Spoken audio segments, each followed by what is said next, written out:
Yes, babe! Magpa 5 years na kasi tayo bukas, babe. Gusto ko na sanang i-level up yung relationship natin. Ha? Ayoko pa maging nanay. OMG! Will you marry me? Wait lang, parang nakita ko na yan. Seryoso ka ba, Michael?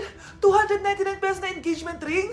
Yun ba yung halaga ko sa'yo? Babe, hindi naman importante kung mahal yan or mura, di ba? Ang importante, nagmamahalan tayo. 5 years tayo! Tapos eto lang bibigay mo sa akin, ha? Hindi pa ba sapat yung magpapakasal tayo tapos magkakapamilya? Nag-expect ako sa'yo! Akala ko bibigyan mo ako ng bagong bahay, ng bagong sasakyan. Tapos ito lang bibigay mo sa akin? Buti naman at lumabas na yung tunay na kulay mo bago kita pakasalan. Ha? Sinusubukan lang kita. At tama nga ako, na gold digger ka. Michael, sayang. Nakahanda na pa naman yung titulo ng mansion na ibibigay ko sa'yo. Pati yung sports car. Michael, sorry. Joke lang yun. I guess, pera lang ang habol mo sa akin. Hindi mo deserve to.